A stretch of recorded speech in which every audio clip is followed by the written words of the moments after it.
Вопрос о говядине, который задали президенту на прямой линии, поставил в тупик многих россиян.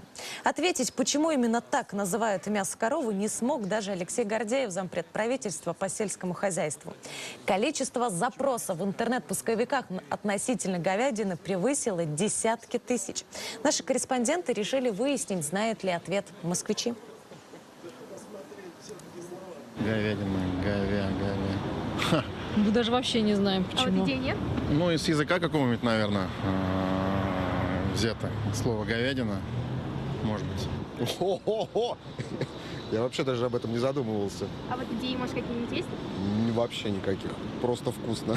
Непонятно. Мясо коровы вообще-то это бекон. А, нет, бекон, Бекон это свинина. Трудно сказать. Мясо коровье, говядина, потому что она говядина. Очень вкусное и полезное мясо, особенно от хороших коров. Почему мясо коровы называют говядиной?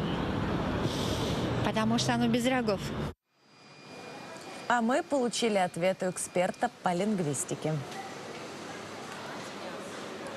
Слово «говядина» обозначает мясо крупного рогатого скота.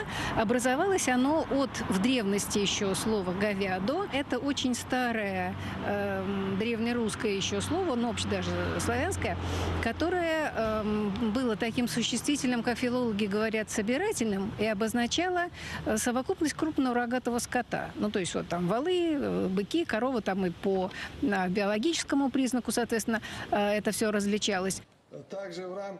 Всего за время прямой линии с Владимиром Путиным поступило более 2 миллионов обращений. Это были звонки, СМС и видеоролики. Президент отвечал на вопросы почти 4,5 часа.